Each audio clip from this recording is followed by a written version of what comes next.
ಇವತ್ತಿನ ಒಂದು ವಿಷಯ ಬಂದ್ಬಿಟ್ಟು ಆಪ್ಷನ್ ಟ್ರೇಡಿಂಗಲ್ಲಿ 3 ವಿಧವಾದ ಟ್ರೇಡಿಂಗ್ ಇದೆ. ಅದರಲ್ಲಿ ಯಾವುದು ಬೆಟರು, ಯಾವುದು ಸೇಫು, ಯಾವುದು ಒಂದು ಕನ್ಸಿಸ್ಟೆಂಟ್ ಆಗಿ ನಾವು ಅದರಲ್ಲಿ ಪ್ರಾಫಿಟ್ನ ಮಾಡ್ಬೋದು ಅಂತ ಡಿಸ್ಕಸ್ ಮಾಡೋಣ. ನಿಮಗೆಲ್ರಿಗೂ ಗೊತ್ತಿದೆ, ನನ್ನ ಹೆಸರು ಆನಂದ್ ಪಾಟೀಲ್, ಟ್ರೇನರ್, ಒಂದು ಸ್ಟಾಕ್ ಮಾರ್ಕೆಟ್ ಸೈಕಾಲಜಿಸ್ಟು ಕೂಡ. ನಮ್ಮದಾದ ಮಾಸ್ಟರ್ ಟ್ರೇಡರ್ ಅಕಾಡೆಮಿ ಕೂಡ ಇದೆ. ಸುಮಾರು ವಿಷಯಗಳು ನಾವು ಫ್ರೀಯಾಗಿ ಶೇರ್ ಮಾಡ್ತಾಯಿದ್ದೀವಿ, ಎಜುಕೇಟ್ ಮಾಡ್ತಾಯಿದ್ದೀವಿ ಜನಗಳಿಗೆ. ತಿಳ್ಕೊಳ್ಳಿ ಇನ್ನೂ ಸ್ಟಾಕ್ ಮಾರ್ಕೆಟ್ ಬಗ್ಗೆ ಹೆಚ್ಚಿನವಾಗಿ ಅಂತ. ಓಕೆ, ಇವತ್ತಿನ ವಿಷಯ ಶುರು ಮಾಡೋಣ. ಯಾಕೆ ಇವತ್ತು ಟಾಪಿಕ್ ಮಾತಾಡ್ತೀವಿ ಅಂದರೆ, ಸುಮಾರು ಜನ ಆಪ್ಷನ್ ಟ್ರೇಡಿಂಗಲ್ಲಿ ಗೊತ್ತಾಗ್ತಲ್ಲ, ಸುಮಾರು ಜನ ಲಾಸ್ ಕೂಡ ಮಾಡ್ಕೊತಿದ್ದಾರೆ, ಪ್ರಾಫಿಟ್ ಮಾಡ್ತಾಯಿದ್ದಾರೆ. ಎಲ್ಲರೂ ಫಸ್ಟ್ ಸ್ಟೆಪ್ ಬಂದ ತಕ್ಷಣ ಅದಕ್ಕೆ ಅಟ್ರ್ಯಾಕ್ಟ್ ಆಗ್ತಾಯಿದ್ದಾರೆ. ಬಟ್ ಇರೋದ್ರಲ್ಲೇ ನಾವು ಅದರಲ್ಲಿ ಹೇಗೆ ಸೇಫಾಗಿ ಟ್ರೇಡ್ ಮಾಡ್ಬೋದು, ಯಾವುದ್ರಲ್ಲಿ ಏನು ಅಡ್ವಾಂಟೇಜ್ ಇದೆ ಅಂತ ಇವತ್ತು ತಿಳ್ಕೊಳ್ಳೋಣ. ಫಸ್ಟ್, ಸ್ಟಾಕ್ ಮಾರ್ಕೆಟಲ್ಲಿ ಒಂದು ಬೈಯಿಂಗ್ ಅಂತ ಬರುತ್ತೆ ಕಾನ್ಸೆಪ್ಟ್. ಅಂದರೆ ಬೈ ಮಾಡೋದು, ಅಂದರೆ ಸ್ಟಾಕ್ ಮೇಲೆ ಹೋಗ್ತಾಯಿದೆ, ಅದನ್ನು ನಾವು ಬೈ ಮಾಡಬೇಕು. ಯಾವುದೇ ಒಂದು ನೀವು ಬೈ ಮಾಡ್ತಾಯಿದ್ದೀರಿ ಇವತ್ತು ಅಂದರೆ, ಬೈ ಮೀನ್ಸ್ ಏನು, ಒಂದು ಪ್ರೀಮಿಯಮ್ ಪ್ರೈಸ್. ನಿಫ್ಟಿ ಎಲ್ಲ ಸ್ಟ್ರೈಕ್ ಪ್ರೈಸ್ಗೂ ಒಂದೊಂದು ಪ್ರೀಮಿಯಮ್ ಇರುತ್ತೆ. ಯಾರೆಲ್ಲ ಮಾಡ್ತಾಯಿದ್ದೀರೋ ಅವ್ರಿಗೆ ಗೊತ್ತಿರುತ್ತೆ. ನೀವು ಇನ್ ಕೇಸ್ ಬೇಸಿಕ್ ಆಗಿದ್ದರೆ ಇದು ನಿಮ್ಗೆ ಅರ್ಥ ಆಗದೇ ಇರ್ಬೋದು, ಬಟ್ ಜಸ್ಟ್ ನಾಲೆಡ್ಜ್ಗೋಸ್ಕರ ತಿಳ್ಕೊಳ್ಳಿ. ಆ್ಯಸ್ ಎ ಬೈಯಿಂಗ್ ಅಂದರೆ, ಇಲ್ಲಿಂದ ಪ್ರೈಸ್ ಏನು, ಇಲ್ಲಿಂದ ನಿಫ್ಟಿ ಪ್ರೈಸ್ ಇದೆ, ಇಲ್ಲಿಂದ ಸಡನ್ ಮೂಮೆಂಟ್ ಆಗಬೇಕು, ಆವಾಗ ನಮಗೆ ಲಾಭ ಆಗುತ್ತೆ. ಯಾವ ರೀತಿ ಅಂತಂದರೆ, ಜಸ್ಟ್ ಒಂದು ಪ್ರೈಸ್ ನಿಂತ್ಕೊಂಡಿದೆ, ಇವಾಗ ಮೇಲೆ ಕೆಳಗಡೆ ಆಗ್ತಾಯಿದೆ. ಅದು ಒನ್ಸ್ ಬ್ರೇಕ್ ಆದರೆ ಆವಾಗ ಸಡನ್ ಮೂಮೆಂಟ್, ಸಡನ್ ಆಗಿ 100 ಪಾಯಿಂಟ್ 200 ಪಾಯಿಂಟ್ ಹೋದರೆ ನಿಮಗೆ ಲಾಭ ಆಗುತ್ತೆ ಬೈಯಿಂಗಲ್ಲಿ. ಓಕೆ, ನಿಂತರೆ ಸ್ಲೋ ಆಗಿ ಹೋದರೆ ನಿಮಗೆ ನಷ್ಟ ಆಗುತ್ತೆ. ಯಾಕಂದರೆ ಇಲ್ಲಿ ಟೈಮ್ ಡಿಕೆ ಅನ್ನೋ ಒಂದು ವಿಷಯ ಇರುತ್ತೆ. ಟೈಮ್ ಡಿಕೆ ಅಂದರೆ ಏನು, ಒಂದು ಲೈಕ್ ಟೊಮೊಟೊ ಥರ.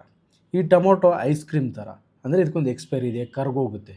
ನೋಡಿ, ನೀವು ಫ್ರಿಜ್ಜಿಂದ ಐಸ್ ಕ್ರೀಮ್ ತೆಗೆದ್ರೆ ಏನಾಗುತ್ತೆ, ತಿಂದಿಲ್ಲ ಅಂದರೆ ಕರ್ಗೋಗ್ಬಿಡುತ್ತಲ್ಲ, ಆ ಗುಣ ಇರುತ್ತೆ ಇದರಲ್ಲಿ. ಹಾಗಾಗಿ ಸಡನ್ ಮೂಮೆಂಟ್ ಆದರೆ ಮಾತ್ರ ನಿಮಗೆ ಲಾಭ ಆಗುತ್ತೆ. ಸೇಮ್ ಸಿಚುವೇಷನಲ್ಲಿ ಮೇಲೆ ಹೋಗ್ಬೇಕಾದ್ರೆ ಬೈ ಮಾಡ್ತೀರಾ, ಅದೇ ಒಂದು ಸಿನ ಜಾಗದಲ್ಲಿ ಪಿನ ಕೆಳಗಡೆ ತೊಗೊತಾರೆ. ಕೆಳಗಡೆ ಬರುತ್ತಲ್ಲ ಮಾರ್ಕೆಟ್, ಕೆಳಗಡೆ ಬರಬೇಕಾದ್ರೂ ದುಡ್ಡು ಮಾಡ್ಬೋದು ಮಾರ್ಕೆಟಲ್ಲಿ ಅಂತ ಹೇಳ್ತೀವಿ. ಯಾವ ರೀತಿ ಅಂದರೆ, ಇಲ್ಲಿಂದ ಕೆಳಗಡೆ ಸಡನ್, ಅಲ್ಲೂ ಅಷ್ಟೇ ಬೈಯಿಂಗಲ್ಲಿ ಸಡನ್ ಕೆಳಗಡೆ ಬರಬೇಕು. ಒಂದು 100 ಪಾಯಿಂಟು ಏನೋ ಬ್ಯಾಡ್ ನ್ಯೂಸ್ ಇದೆ ಮಾರ್ಕೆಟಲ್ಲಿ, ಸಡನ್ನಾಗಿ ಕೆಳಗೆ ಬರಬೇಕು, ಇದು ಕಂಡೀಷನು. ಬಂದರೆ ಮಾತ್ರ ಲಾಭ ಆಗುತ್ತೆ, ಇಲ್ಲ ಅಂದರೆ ಸ್ಲೋ ಆದರೆ ನಿಂತರೆ ನಿಮಗೆ ನಷ್ಟ ಆಗುತ್ತೆ. ಇದು ಒಂದು ಬೈಯಿಂಗ್ನ ಕಾನ್ಸೆಪ್ಟ್, ಅರ್ಥ ಮಾಡ್ಕೊಳ್ಳಿ. ಬೈಯಿಂಗ್ ಅಂದರೆ ಮೇಲೆ ಹೋಗ್ಬೇಕಾದ್ರೂ ಸಡನ್ನಾಗಿ ಹೋಗಬೇಕು, ನಾವು ಸಿ ತೊಗೊಂಡಿದ್ರೆ ಲಾಭ ಆಗುತ್ತೆ. ಕೆಳಗೆ ಬರಬೇಕಂದ್ರೆ ಪಿ ತೊಗೊಂಡಿರಬೇಕು, ಸಡನ್ನಾಗಿ ಕೆಳಗೆ ಬರಬೇಕು, ಲಾಭ ಆಗುತ್ತೆ. ಇದು ಬೈಯಿಂಗ್ ಅಂತ ಕರಿತೀವಿ. ಒನ್ ಆಫ್ ಟ್ರೇಡಿಂಗು ಇದು ಆಪ್ಷನ್ಸಲ್ಲಿ. ಇನ್ನೊಂದು ಟೈಪ್ ಇದೆ, ಅದೇನಪ್ಪ ಅಂತಂದರೆ, ನೀವು ಅದು ಯಾವ ಥರ ಅಂತಂದರೆ ಸೆಲ್ಲಿಂಗ್ ಅಂದರೆ ಏನು, ಸೇಮ್ ಸಿಚುವೇಶನ್. ಯಾವುದು ನೀವು ಸಿ ತೊಗೊಂಡು ಬೈ ಮಾಡ್ತೀರಾ, ಪಿ ತೊಗೊಂಡು ಬೈ ಮಾಡ್ತೀರಾ, ಇಲ್ಲಿ ಸೆಲ್ ಬಟನ್ ಇರುತ್ತೆ. ಅಲ್ಲಿ ಎರಡು ಕಡೆ ಬೈ ಬಟನ್ ಇರುತ್ತೆ, ಇಲ್ಲಿ ಎರಡು ಕಡೆ ಸೆಲ್ ಬಟನ್ ಇರುತ್ತೆ. ಈ ಸೆಲ್ನ ಬಂದ್ಬಿಟ್ಟು ಇದು ಯಾವ ರೀತಿ ಅಂದರೆ, ಒಂದು ಸಾರಿ ಮಾರ್ಕೆಟ್ ನೀವು ಮೇಲೆ ಮೇಲೆ ಮೇಲೆ ಮೇಲೆ ಮೇಲೆ ಹೋಗುತ್ತೆ, ಹೋದಾಗ ಯಾವಾಗ ಅಲ್ಲಿಂದ ಬೀಳುತ್ತೆ ಅಂತ ನಿಮ್ಗೆ ಅನಿಸುತ್ತೆ, ಆವಾಗ ಸೇಮ್ ಸಿನ ನೀವು ಏನು ಮಾಡ್ತೀರಾ, ಸೆಲ್ ಮಾಡ್ತೀರಾ. ಸೆಲ್ ಅಂದರೆ ಉಲ್ಟಾ. ಇಲ್ಲಿ 4 ಥರ ಗ್ರೂಪ್ ಇರುತ್ತೆ, ಅರ್ಥ ಮಾಡ್ಕೊಳ್ಳಿ. ಒಬ್ಬರು ಬೈಯರ್ಸ್, ಒಬ್ಬರು ಸೆಲ್ಲರ್ಸ್. ಒಬ್ಬರು ಸಿ ಮೇಲೆ ಹೋಗುತ್ತೆ ಅಂತ ತೊಗೊಂಡ್ರೆ ಅವ್ರು ಅಗೇನೆಸ್ಟಾಗಿ ಬೀಳುತ್ತೆ ಅಂತ ತೊಗೊತಾರೆ. ಇನ್ನೊಬ್ಬರು ಪಿ ಕೆಳಗೆ ಬರುತ್ತೆ ಅಂತ ತೊಗೊಂಡ್ರೆ ಅವ್ರು ಅಗೇನೆಸ್ಟಾಗಿ ಪಿನ ಕೂಡ ಸೆಲ್ ಮಾಡ್ತಾರೆ. ಮೇಲೆ ಹೋದರೆ ನಿಮಗೆ ಲಾಭ ಆಗುತ್ತೆ. ಅಂದರೆ ಇಲ್ಲಿ 4 ಥರ ಜನ ಇರ್ತಾರೆ, ಸೆಲ್ಲರ್ಸ್, ಬೈಯರ್ಸ್, 2 ಡಿವೈಡು, ಸಿ ಮತ್ತು ಪಿ.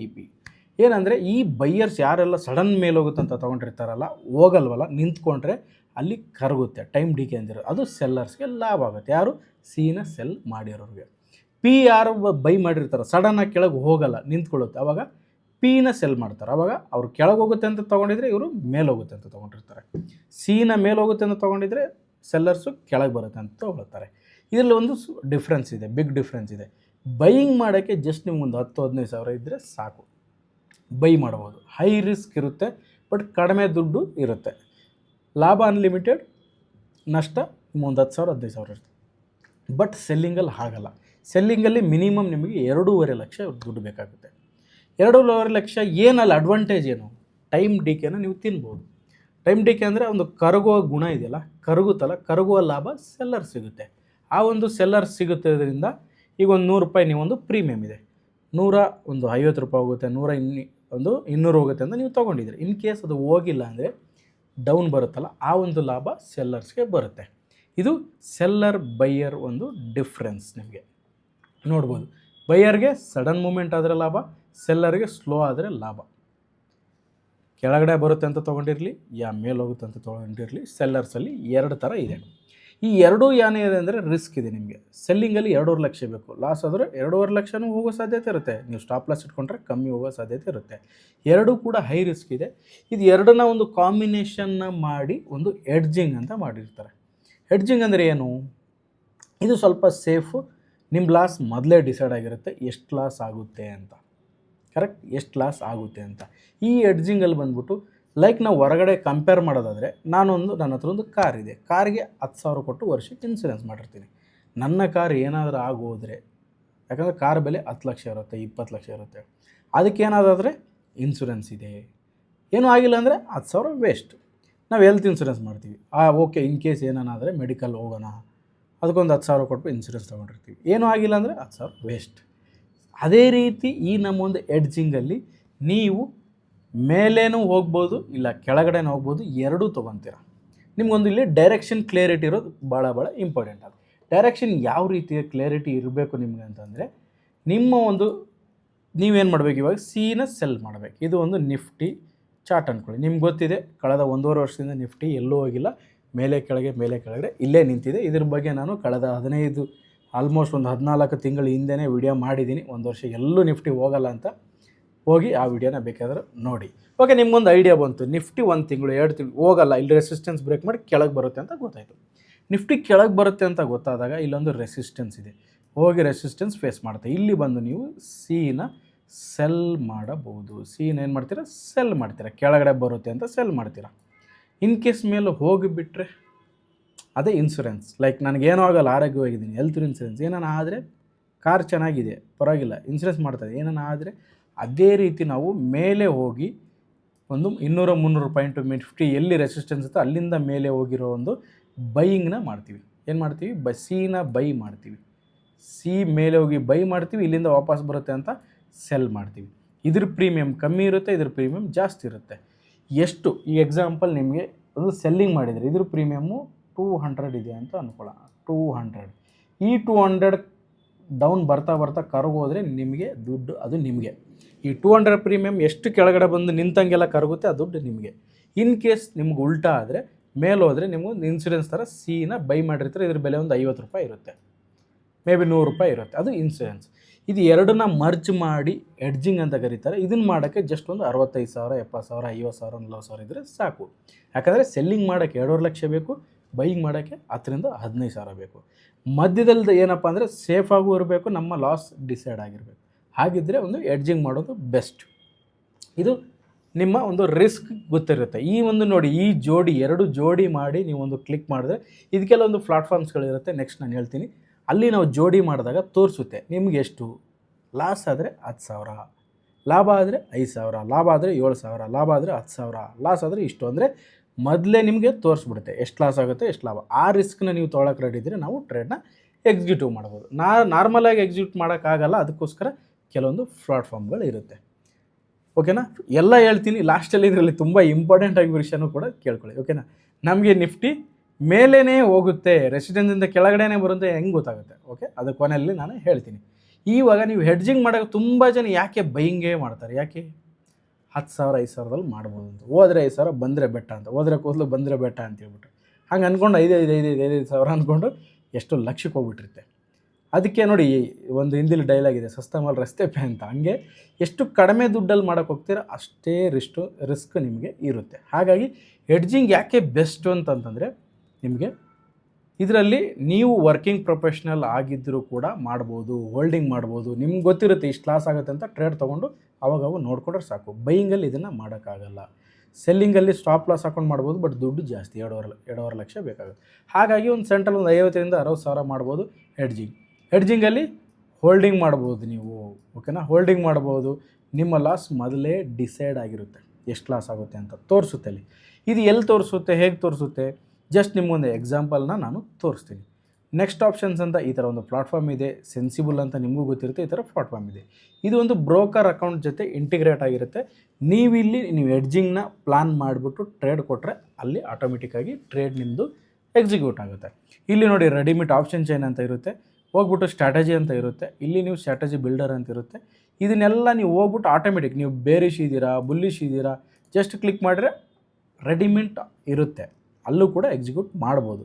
ಬಟ್ ನೀವೇ ಓನಾಗಿ ಅನಲೈಸ್ ಮಾಡಿ ಕೂಡ ಮಾಡ್ಬೋದು. ಸೆನ್ಸಿಬಲ್ ಅಂತ ಇದೆ, ಇಲ್ಲೂ ಕೂಡ ಹೋಗ್ಬಿಟ್ಟು ನೀವು ನಿಮ್ಮ ಎಡ್ಜಿಂಗ್ ಒಂದು ಸ್ಟ್ರಾಟಜಿಗಳನ್ನ ಅಪ್ಲೈ ಮಾಡಿ ಟ್ರೇಡ್ನ ಎಕ್ಸಿಕ್ಯೂಟ್ ಮಾಡ್ಬೋದು. ಓಕೆ, ಏನೇನು ವಿಷಯ ತಿಳ್ಕೊಂಡ್ವಿ? ಬೈಯಿಂಗ್, ಸೆಲ್ಲಿಂಗ್, ಎಡ್ಜಿಂಗ್ 3 ಥರ ವಿಧದ ಟ್ರೇಡಿಂಗ್ ಇದೆ. ಆ ಟ್ರೇಡಿಂಗಲ್ಲಿ ಯಾವುದು ಸೇಫು, ಎಷ್ಟು ದುಡ್ಡು ಬೇಕಂತ ಗೊತ್ತಾಯ್ತು. ಬೈಯಿಂಗ್ಗೆ 10,000 to 15,000, ಸೆಲ್ಲಿಂಗ್ 2.5 ಲಕ್ಷ, ಎಡ್ಜಿಂಗ್ಗೆ ಒಂದು 50 ಆಗ್ಬೋದು, 65,000 ಆಗ್ಬೋದು. 3ರಲ್ಲಿ ಯಾವುದು ಬೆಸ್ಟು? ನನ್ನ ಒಂದು ಅನುಭವದ ಪ್ರಕಾರ ಕೇಳಿದ್ರೆ ಹೆಡ್ಜಿಂಗ್ ಇಸ್ ದ ಬೆಸ್ಟ್. ಯಾಕಂದರೆ ನಿಮ್ಮ ಲಾಸ್ ಆಲ್ರೆಡಿ ಡಿಸೈಡ್ ಆಗಿರುತ್ತೆ. 3,000 4,000 ಡಿಸೈಡ್ ಆಗಿರುತ್ತೆ. ಪದೇ ಕೂತ್ಕೊಂಡು ನೀವು ಟ್ರೇಡ್ನ ನೋಡೋ ಅವಶ್ಯಕತೆ ಇಲ್ಲ. ಕೆಲವರಂತೂ ಏನಾಗುತ್ತೆ ಅಂತ ಊಟ ಮಾಡ್ತಾಯಿದ್ರು ಮೊಬೈಲ್ ನೋಡ್ತಾ ಇರ್ತಾರೆ, ಬಾತ್ರೂಮಲ್ಲೂ ಮೊಬೈಲ್ ಹಿಡ್ಕೊಂಡೋಗಿ ನೋಡ್ತಾ ಇರ್ತಾರೆ, ಕಾರ್ ಓಡಿಸ್ಬೇಕಾದ್ರೆ ನೋಡ್ತಾ ಇರ್ತಾರೆ, ಅಯ್ಯೋ ಪೊಸಿಷನ್ ತೊಗೊಂಡ್ಬಿಟ್ಟಿದ್ದೀನಿ, ಏನಾಯ್ತು ಅಂದರೆ ಒಂದು ಪ್ಯಾನಿಕ್ ಮೂಡು, ಟೆನ್ಷನ್ ಮೂಡಲ್ಲಿ ಇರ್ತೀರ ಬೈಯಿಂಗಲ್ಲಿ. ಎಡ್ಜಿಂಗಲ್ಲಿ ಪೀಸ್ಫುಲ್ ಇರುತ್ತೆ, ನಿಮ್ಗೆ ಆಲ್ರೆಡಿ ಡಿಸೈಡ್ ಆಗಿರುತ್ತೆ ನಿಮ್ಮೊಂದು ಎಷ್ಟು ಪ್ರಾಫಿಟ್ ಎಷ್ಟು ಲಾಸ್ ಇದೆ ಅಂತ. ಹಾಗಾಗಿ ಎಡ್ಜಿಂಗ್ ಬೆಸ್ಟ್ ಆಗಿರುತ್ತೆ. ಇದೆಲ್ಲ ಓಕೆ, ನಮ್ಗೆ ಅರ್ಥ ಆಯಿತು, ಎಡ್ಜಿಂಗ್ ಇಸ್ ದ ಬೆಸ್ಟ್, ನಾವು ನಾಳೆಯಿಂದ ಎಡ್ಜಿಂಗ್ ಮಾಡೋಣ. ಬಟ್ ಇಲ್ಲೊಂದು ಕಡೆಗೆ ಒಂದು ಪ್ರಶ್ನೆ ಕಾಡುತ್ತೆ, ಮಾರ್ಕೆಟ್ ಡೈರೆಕ್ಷನ್ ಯಾರು ಹೇಳ್ತಾರೆ? ಕರೆಕ್ಟ್. ನೋಡಿ, ನೀವೇನೇ ಎಲ್ಲ ಟೂಲ್ ಇದೆ ನಮ್ಮ ಹತ್ರ, ಸಾಫ್ಟ್ವೇರ್ ಇದೆ, ಎಲ್ಲ ಮಾಡಿದ್ವಿ ನಾವು, ಗೊತ್ತಾಯ್ತು ನಮಗೆ ಎಡ್ಜಿಂಗ್ ಮಾಡಬೇಕಂತ, ಎಲ್ಲ ಗೊತ್ತಾಗ್ಬಿಡ್ತು. ಬಟ್ ಸ್ಟಿಲ್ ಮಾರ್ಕೆಟ್ ಡೈರೆಕ್ಷನ್ ಗೊತ್ತಾಗಬೇಕಾಗುತ್ತೆ. ಇಲ್ಲೊಂದು ನಿಮ್ಗೊಂದು ಎಕ್ಸಾಂಪಲ್ ತೋರಿಸ್ತೀನಿ. ನೀವೇ ನೋಡಿರ್ಬೋದು, ನಿಫ್ಟಿ ಬಂದುಬಿಟ್ಟು ಕಳೆದ 1.5 ವರ್ಷದಿಂದ ಒಂದೇ ರೇಂಜಲ್ಲಿ ನಿಂತ್ಕೊಂಡಿದೆ. ನಾನೇನಾದರೂ ಮೇಲೆ ಕೆಳಗೆ ಬರುತ್ತೆ ಅಂತ ಸೆಲ್ ಮಾಡಿದ್ರೆ ಮೇಲೆ ಹೋಗ್ಬಿಟ್ರೆ, ಮೇಲೆ ಹೋಗುತ್ತೆ ಅಂತ ಸೆಲ್ ಮಾಡಿಬಿಟ್ರೆ ಕೆಳಗಡೆ ಬಂದುಬಿಟ್ರೆ, ಯಾಕಂದರೆ ಒಂದು ಕಡೆ ಡೈರೆಕ್ಷನ್ ಇರೋ ಕಡೆ ನಾನು ಹೈ ಪ್ರೀಮಿಯಮ್ ತೊಗೋಬೇಕಾಗುತ್ತೆ. ಜಸ್ಟ್ ಒಂದು ಆ್ಯಸ್ ಎ ಇನ್ಶೂರೆನ್ಸ್ ಥರ ಇನ್ನೊಂದನ್ನ ತೊಗೊಂಡಿರ್ತೀನಿ, ಅದು end of the day waste ಆಗುತ್ತೆ. ಬಟ್ ನನ್ನ ಡೈರೆಕ್ಷನ್ ಯಾವ ಕಡೆ ಇದೆ ಅನ್ನೋದು ತಿಳ್ಕೊಳ್ಳೋದು ತುಂಬ ಇಂಪಾರ್ಟೆಂಟ್. ಇವೊಂದು ಕ್ಲಿಯರಾಗಿ ನೋಡ್ಕೊಳ್ಳಿ, ನಿಫ್ಟಿ ಬಂದು ಈ ರೇಂಜಲ್ಲಿ ಇದೆ, ಈ ರೇಂಜಲ್ಲಿ ಓದಾಡ್ತಾ ಇದೆ. ಯಾವಾಗಿಂದ? ಫ್ರಮ್ ಸೆಪ್ಟೆಂಬರ್ 24 ಅಕ್ಟೋಬರಿಂದ, ಓಕೆನಾ? ಸೆಪ್ಟೆಂಬರ್ 24ಇಂದ ನೋಡಿ. ಇಲ್ಲಿ ಪ್ರತಿ ಸಾರಿ ನೋಡಿ ನಿಫ್ಟಿ ಇಲ್ಲಿ ಬಂದು ಕೆಳಗಡೆ ಬಂತು, ಮತ್ತು ಮೇಲೆ ಹೋಯ್ತು, ಮತ್ತು ಕೆಳಗೆ ಬಂತು, ಮೇಲೆ ಬಂತು, ಹೈನೇ ಬ್ರೇಕ್ ಆಗಿಲ್ಲ. ಇದು ಇಂಪಾರ್ಟೆಂಟ್ ಆಗುತ್ತೆ, ಯಾಕಂದರೆ ನೀವು ಎಲ್ಲ ಎಡ್ಜಿಂಗ್ ಎಲ್ಲ ತಿಳ್ಕೊಂಬಿಡ್ಬೋದು, ಸ್ಟ್ರಾಟಜಿ ತಿಳ್ಕೊಂಬಿಡ್ಬೋದು.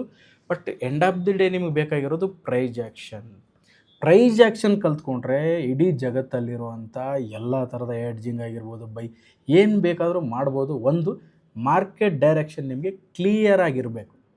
ಅಟ್ಲೀಸ್ಟ್ ನಿಫ್ಟಿ 1 ಮಂತ್ ಮೇಲೇ ಹೋಗುತ್ತೆ, 1 ಮಂತ್ ಕೆಳಗೆ ಬರುತ್ತೆ, ಈ ರೆಸಿಸ್ಟೆನ್ಸಿಂದ ಕೆಳಗೆ ಬರುತ್ತೆ, ಈ ರೆಸ್ಟಿಂದ ಮೇಲೆ ಹೋಗುತ್ತೆ. ಇದು ತುಂಬ ಇಂಪಾರ್ಟೆಂಟ್. ತುಂಬ ಜನ ಎಡ್ಜಿಂಗ್ ಮಾಡ್ತಾರೆ, ಬೈಯಿಂಗ್ ಎಲ್ಲ ಮಾಡ್ತಾರೆ, ಒಂದೇ ಒಂದು ಕಡೆಗೆ ಮರ್ತೋಗ್ಬಿಡ್ತಾರೆ. ಅದು ಮಾರ್ಕೆಟ್ ಡೈರೆಕ್ಷನ್ ಯಾವ ಕಡೆ ಇದೆ ಟ್ರೆಂಡ್ ಅನ್ನೋದೇ ಮರ್ತೋಗ್ಬಿಡ್ತಾರೆ. ಒಂದು ಅರ್ಥ ಮಾಡ್ಕೊಳ್ಳಿ, trend is always hour friend. ನಿಮಗೆ ಟ್ರೆಂಡ್ ಗೊತ್ತಿಲ್ಲ ಅಂದರೆ ಖಂಡಿತ ನೀವು ಲಾಸ್ ಆಗ್ತೀರಾ. ಎಂಥ ಸ್ಟ್ರಾಟಜಿ ಯೂಸ್ ಮಾಡಿದ್ರು ಕೂಡ ಎಂಡ್ ಆಫ್ ದಿ ಡೇ ನೀವು ಲಾಸ್ ಆಗ್ತೀರಾ. ಟ್ರೆಂಡ್ ಗೊತ್ತಿಲ್ಲ ಅಂದರೆ ಖಂಡಿತ ನೀವು ಟ್ರೇಡ್ ಮಾಡೋಕ್ಕೆ ಹೋಗಬೇಡಿ, ಓಕೆನಾ? ನನಗೆ ಕ್ಲಿಯರಿಟಿ ಇದೆ, ಹೇಳಿದ್ನಲ್ಲ 1.5 ವರ್ಷ ಮಾರ್ಕೆಟ್ ಎಲ್ಲೂ ಬ್ರೇಕ್ ಆಗಲ್ಲ ಅಂತ ಕ್ಲಿಯರಿಟಿ ಇದೆ. ಹಾಗಾಗಿನೇ ನಾವು ಎಡ್ಜಿಂಗಲ್ಲಿ ಏನು ಮಾಡ್ಬೋದು ಅಂದರೆ ಪ್ರತಿ ಸಾರಿ ನೋಡಿ ನಿಫ್ಟಿ ಇಲ್ಲಿ ಬಂದಾಗ ನಾವು ಸೆಲ್ ಮಾಡ್ತಾಯಿದ್ವಿ. ನಿಫ್ಟಿಲೆಲ್ಲ ಬಂದಾಗೆಲ್ಲ ನಾನು ಸೆಲ್ ಮಾಡ್ತಾಯಿದ್ದೆ. ಯಾಕಂದರೆ ಈ ಒಂದು ರೆಸಿಸ್ಟೆನ್ಸ್ ಏನಿದೆ 26,277 ದಾಟಲ್ಲ ಅಂತ ನನಗೆ ಕನ್ಫರ್ಮ್ ಇತ್ತು. ಹಾಗಾಗಿ ಇಲ್ಲಿ ಬಂದಾಗೆಲ್ಲ ನಾನು ಸೆಲ್ ಮಾಡ್ತಾಯಿದ್ದೆ. ನನಗೆ ಗೊತ್ತಿಲ್ಲ ಅಂದರೆ ನಾನು ಡೌಟ್ಫುಲ್ ಆಗಿರ್ತಿದ್ದೆ, ಇಲ್ಲಿಂದ ಬ್ರೇಕ್ ಆಗುತ್ತೆ ಅಂದ್ಕೊಂಡು ನಾನು ಮಾಡ್ತಾ ಇರಲಿಲ್ಲ. ಈ ರೀತಿ ಪ್ರಾಬ್ಲಮ್ಸ್ಗಳು ಆಗ್ತಾ ಇರುತ್ತೆ. ಹಂಗಾಗಿ ಎಂಡ್ ಆಫ್ ದಿ ಡೇ ನೀವು ಏನೇ ಕಲ್ತರೂ ಕೂಡ ಪ್ರೈಸ್ ಆ್ಯಕ್ಷನ್ ಕಲಿಯೋದು ತುಂಬ ಇಂಪಾರ್ಟೆಂಟ್ ಇದೆ. ಕೆಲವೊಬ್ಬರು ಮುಟ್ಟಾಳ್ರಿದ್ದಾರೆ, 3-4 ವೀಡಿಯೋ ನೋಡಿಕೊಂಡು ಟೆಕ್ನಿಕಲ್ ಕಲ್ತು ಬಿಡ್ಬೋದು, ಅದೇನು ಅಂತ ಕೆಲವರು ಇದ್ದಾರೆ. ಬಟ್ ನೋಡಿ, ಪ್ರೈಸ್ ಆ್ಯಕ್ಷನ್ ಟೆಕ್ನಿಕಲ್ ಕಲಿಯೋದು ಅದು ಒಂದು ಸಾಧನೆನೇ ಅಂತ ಹೇಳ್ಬೋದು. ಅದು ಒಂದು ಆಧ್ಯಾತ್ಮಿಕ, ಅದು ಒಂಥರ ಒಂದು ದೃಢ ನಿರ್ಧಾರ ಮಾಡಬೇಕಾಗತ್ತೆ. ತುಂಬ ಕಲಿಯೋಕ್ಕೆ ಕಷ್ಟ ಇದೆ, ಓಕೆನಾ? ಅಷ್ಟು ನಾಟ್ ಈಸಿ. ಪ್ರೈಸ್ ಆ್ಯಕ್ಷನ್ ಕಲಿಸಿದ್ರೆ ಯಾವ ಟೈಪ್ ಆಫ್ ಟ್ರೇಡ್ ಕೂಡ ಮಾಡ್ಬೋದು. ಇವತ್ತು ನಿಮಗೆ ಆಪ್ಷನ್ ಟ್ರೇಡಿಂಗಲ್ಲಿ ಅರ್ಥ ಆಗಿದೆ ಅಂದ್ಕೊತೀನಿ, ಯಾವ ಥರ ಟ್ರೇಡ್ ಇದೆ, ಎಷ್ಟು ದುಡ್ಡು ಬೇಕು, ಯಾವುದು ಸೇಫು, ಬಟ್ ಅದನ್ನು ಮಾಡೋಕ್ಕೆ ಏನು ನಾವು ಕಲಿಬೇಕಂತ ಅರ್ಥ ಆಗಿದೆ ಅಂದ್ಕೊತೀನಿ. ಇದೇ ರೀತಿ ಸುಮಾರು ಇನ್ಫಾರ್ಮೇಷನ್ಗಳು ನಾವು ನಮ್ಮ ಯೂಟ್ಯೂಬ್ ಚಾನಲ್ ಹಾಕ್ತಾ ಇರ್ತೀವಿ. ನೋಡ್ತಾ ಇರಿ, ಲೈಕ್ ಮಾಡಿ, ಸಬ್ಸ್ಕ್ರೈಬ್ ಮಾಡಿ. ಇನ್ನೂ ಹೆಚ್ಚಿನ ಮಾಹಿತಿಗಾಗಿ ನಮ್ಮ ನಂಬರ್ ಇರುತ್ತೆ ಡಿಸ್ಕ್ರಿಪ್ಷನಲ್ಲಿ, ಎನ್ಕ್ವೈರಿಯನ್ನು ಕೂಡ ಮಾಡಿ. ಮತ್ತು ಸುಮಾರು ಜನ ಕೇಳ್ತಾ ಇರ್ತೀರ, ಸರ್ ಫ್ರೀ ಇಲ್ವಾ, ಏನೂ ಫ್ರೀ ಇಲ್ವಾ? ಸುಮಾರು ಜನ ಬಸ್ ಫ್ರೀ ಇದೆ, ಅದು ಫ್ರೀ ಇದೆ, ಇದು ಫ್ರೀ ಇದೆ, ಹೌದಲ್ವಾ? ರಾಮೇಶ್ವರ ಕಾಫೆಯಲ್ಲಿ ಫುಡ್ ಫ್ರೀ ಇದೆ, ಎಲ್ಲ ಫ್ರೀ ಕೊಡ್ತಾರೆ ಸರ್. ಎಲೆಕ್ಷನ್ ನಡೀತಿದೆ, ಫ್ರೀ ಇದೆ. ನಿಮ್ಮ ಹತ್ರ ನೋಡಿ ಸರ್, ನಿಮಗೋಸ್ಕರನೇ ಪ್ರತಿ ಭಾನುವಾರ 10 ರಿಂದ 12 ಗಂಟೆ ನಾವು ಒಂದು ಫ್ರೀ ವರ್ಕ್ಶಾಪ್ನ ಮಾಡ್ತಾಯಿದ್ದೀವಿ. ಖಂಡಿತ ಬನ್ನಿ, ವಿಸಿಟ್ ಮಾಡಿ. ನಮ್ಮ ಅಕಾಡೆಮಿಗೆ ನಾಗವಾರದಲ್ಲಿದೆ, ಮಾನಸ ಟೆಕ್ ಪಾರ್ಕ್ ನಿಯರ್ ಹೆಬ್ಬಾಳ ಕೂಡ ಆಗುತ್ತೆ. ಮೆಟ್ರೋದಲ್ಲಿ ಬರ್ತೀರಂದರೆ ಒಂದು ಕೆ ಆರ್ ಪುರಂ ಇಳ್ಕೊಂಡು ಬರಬೇಕಾಗುತ್ತೆ, 10 ಮಿನಿಟ್ಸ್ ಬಸ್ ಜರ್ನಿ ಇರುತ್ತೆ. ಬಂದು ನೀವು ಫ್ರೀ ವೆಬಿನಾರ್ನ ಅಟೆಂಡ್ ಮಾಡ್ಬೋದು, ನೀವು ಕೂಡ ನಾಲೆಜ್ನ ತಿಳ್ಕೊಬೋದು. ಹೇಳ್ತಾ ನೆಕ್ಸ್ಟ್ ವಿಡಿಯೋದಲ್ಲಿ ಸಿಕ್ಕೋಣ. Thank you for watching.